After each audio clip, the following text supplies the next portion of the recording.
Hey everyone, and welcome to Maker's World. Today's project is going to be a Bluetooth controlled air rifle. So I did go through quite a lot of testing to get to where I am now. Started off with a piece like this, big teeth, triangle. So that was the bottom plate, that would give me the left and right movement. This would then be the top plate, this would give me the up and down movement. Very simple prototype just to get me started. From there I moved on to this. I added teeth to help with the up and down movement using a stepper motor, putting a few notches here and there that would help to hold the rifle on top. Then extended out the sides because I found that that little piece wasn't wide enough to hold the actual rifle, and it also puts a bit of weight on the back to keep it back heavy so it holds the rifle up, which is what I wanted. Still with these big teeth on the bottom, they go away in the next version. We have some added pieces on. This is for a linear actuator. We've extended it out to get an accurate length of what we need. So I've done away with the teeth off here and gave it a nice smooth finish. So I found the teeth on that bottom piece that did the left and right was rather clunky and jumpy and never worked with gears before. This was the first time. So went on to this. I think there's about 200 teeth on there. Maybe 100, can't remember. But that then meant that it was a nice smooth movement. So on the initial one we was kind of going like this, robot dancing, and then with that second iteration with loads of teeth on it, we then got lovely smooth movements like this. After getting the teeth part sorted, I then cut out the final piece. This was the full length that I needed. I then changed the housing for the motor, which is what's going to actually fire the rifle. I then have little cutouts and notches on it, and this is just to house all the rifle nicer and house all the motors and everything needed. So this is where we got to. This was, I think, number 5. Took me quite a lot of time to get to this with all the little additions, but we got there. Finally. After all of that, I decided I didn't want to use MDF. I wanted to use hardwood. Nice piece of Speely. Got it down to 12mm, banged it in the CNC, and it was cut it all out, looked absolutely stunning. Got it all ready, tested it, put it on my Instagram to show off how amazing it is. Go and check out my Instagram if you want daily updates, link down in the description. And the next morning it had warped. Now when I say warped, I mean it was like a potato chip. I'm not American, I'm English. It was like a crisp. I watch far too much Americans on YouTube. Anyway, it was like a crisp. It was warped, it was messed. So I tried gluing on a piece of plywood to try and straighten it. And to be honest, it has straightened it. But my worry is that I'm going to have problems in the future with the parts warping and messing and going wrong. And obviously I don't want that. So we are going to stick with MDF and we're just going to give it a lovely paint job. Most likely black. Who said that? It will probably be most likely black. So let's get the CNC up and running, get these parts cut out and get this project underway. Don't worry, I'm not just going to show you loads of CNC running because that's just boring. Let's skip beyond that. I'll show off my dust shoe because I've just printed that. So here is the dust shoe that is 100% 3D printed. Well, 99% 3D printed because I have magnets in there and you can't 3D print magnets. Get that connected. Boom. Right, so we have everything cut out on the CNC. So I'm just lining up where these supports need to go.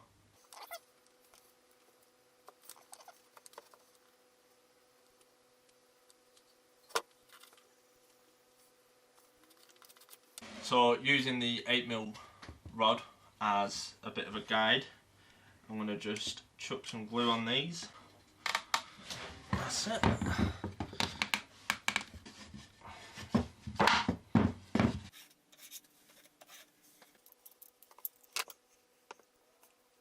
Right, so we've got these 4 drilled holes. These don't go all the way through, they just go a couple of mil in, and they are to house ball bearings. Now these are just to help this to rotate. So that sits on there, and there we have it. On to the next bit. So we've got one stepper motor here, and that's going to go into this square. This is our gear. and that sits in there, so it's a nice tight fit. So we now have this square at the back, so that's now going to fit another stepper motor in, and that's what is going to hit the trigger for when we want to fire this. We have another stepper motor, and that is going to be seated inside of here, and that is going to help control the up and the down. This is where I get very technical. So I tried a few different ways of controlling the up and down axes. I found wool to be a good idea. So I tried obviously using gears and stuff, and I found a few problems with them. I think if I had, so I've upgraded the stepper drivers, which is what controls these, but I didn't do that until the end of my research throughout all of this and the tests. And I also didn't change to, I'm going to take my eye out on that, and I also didn't change to the smaller teeth and the more teeth and everything, which helps increase precision.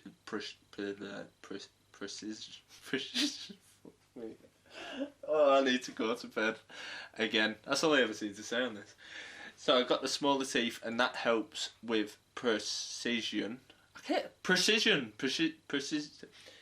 Helps to be more precise.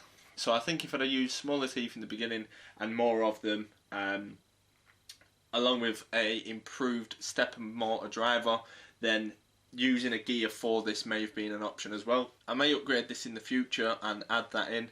This is going to be a work in progress, but it's looking good. What do you reckon? Anyone who knows me who watches my videos, I bet you weren't expecting this, was you? So I now want to attach this. So once again, hot glue. So, bit of hot glue on this.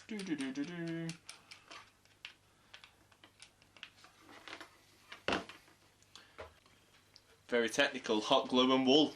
Definitely 21st century technology, this. Even more so when I take my eye out. God. Can't say precise, precision. Hey, I said it, way! Oh, I can't say it now. What a moron. God. Not only are we doing a motor to control left, right, up, down, and to pull the trigger, I also have a motor here. A little bit of a size difference. So I also have a motor here that is going to reload. So this is a linear actuator. On the inside of this you've got this here, which is the DC motor. That then controls a lead screw inside of here, and as that rotates it pushes this bar here in and out. So I need a way to power this in both directions. So I am going to use a relay to control these, and depending on which way the relay is switched depends on which direction this linear actuator will actually move. So I spin this around and get it attached. So as you can see, we've got quite a bit of overhang here, so I'm just going to use these as a bit of a support. And once again, hot glue's coming out. It certainly is. So I'm just going to wrap the wool around the wheel that's on this stepper motor. So that's the highest point that I want it to be at there. So as the stepper motor turns, it will move this up and down. So there we have it. So I've got one motor for left and right, and another motor for up and down. So this absolute mess is all of the electronics for this. Now, any electronic people out there, please look away because it's a mess. I am by no means an expert with any of this. I have done what works for me. This is all the mess because it's been sat on my side for a few days, and I do have a 2-year-old that likes colourful things. And all of these wires are very colourful to him, and he likes to pull them apart. I'm going to have to go through and give it a look over and see what we can do. I then need to somehow fit this within this. I'm thinking a box is going to have to, or something to raise this up higher so I can hide it all underneath. But then I then need to bring the wires from underneath into this. So that's the new challenge. Unfortunately, that is one thing that I did not trial. When I was testing this, I just had the wires at the side of it. so I'm going to have to somehow integrate them in. So that's us over by the metal lathe to create a few pieces that we need to help reload the rifle. So I've already started this off. I had a little piece of steel. I've just milled it down flat on the front face and the side, flipped it over and put it back in the 3-jaw chuck. So I'm going to make sure that that's nice and tight, which it is. So I thought for anyone who's never actually seen a metal lathe, some people might be interested to see it. So quite relaxing.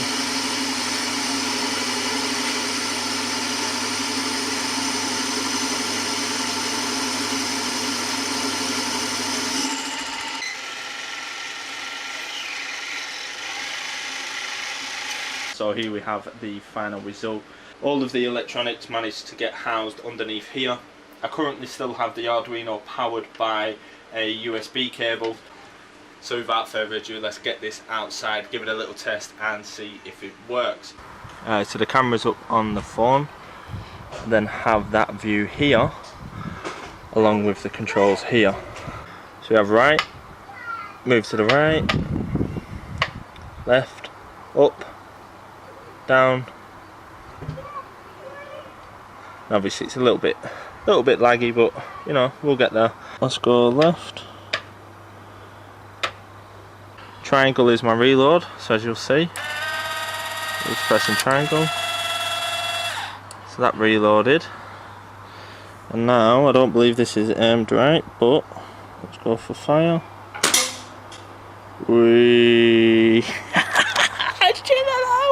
It worked. Get in. Oh god, this just took so long. Let's go for another one. So triangle, reloaded. Here we are again. So we've just reloaded. So let's go over to the right. And I'm going to take a shot at the thing that's going to, if I hit this circle, then it'll bring all of the rats back up. So press X. Reach it out. So there we have it over in the distance.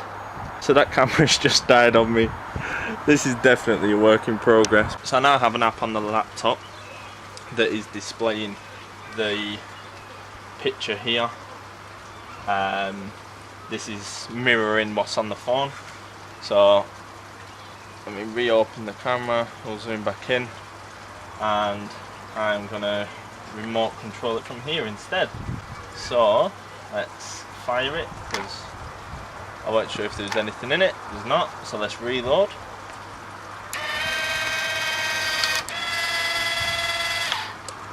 Now reloaded, so let's fire it, but we need to move a little bit. Right, so let's take down one of the rats there. Fire. One rat down, and let's knock to the left and fire. Going for the very end rat over on this left side. Did that not reload?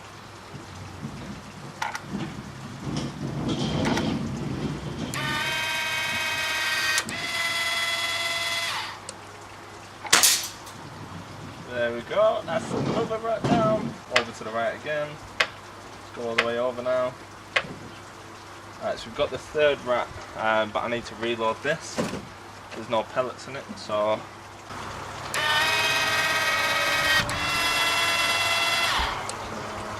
we've got A, S, D and W, and that's the up, down, left and right. That's like your standard controls for movement. F is fire and R is reload. So we do R for reload.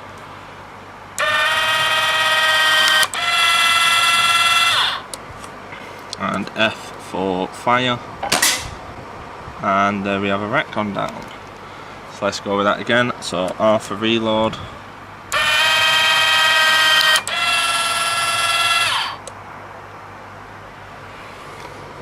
Move over to the other rat. There we have it. Let's zoom in on this one. One last rat to get. And F for fire. Whee! Oh, I'm loving it. Hey everyone, so this is a bit more of a relaxed outro. So I wanted to say thank you all for watching. I do apologise that there wasn't a whole lot of like the CNC and the metal lathe and everything all in there, but that will all appear in later videos. This wasn't really based around those, so I didn't want to put too much of them in, and obviously the video would have ended up so long. Do want to say I have never done such a difficult project. It might seem quite simple to a lot of people, but I've never actually worked with motors, Arduinos, coding, electronics. All of that was very new to me. I've done very minor things, but nothing like this. So this is definitely well and truly out of my comfort zone, but I had a blast. I really enjoyed it. I struggled. I wanted to cry so many times. But generally it was such an amazing task, and it was a challenge. There's so many ways that I want to improve it, so I will come back in the future and we'll definitely look at ways that I can improve this, and I'll also bring you along for the journey. So if you did enjoy that video, then please hit that like button, and if you want to see more of these sort of projects or any of my projects in general, then hit that subscribe button, ring that bell, and give yourself a notification whenever one of my videos is uploaded, which it will hopefully be a lot sooner than 6 weeks next time. This has just been a very long project. If you do have any feedback, good, bad or otherwise, please let me know down in the comment section. You might have something that I did right, something I did wrong, something you hated, something you loved, whatever it may be. Let me know in the comment section and I'll try and reply to you as soon as possible. Once again, thank you all very much for watching, and I hope to see you all again soon.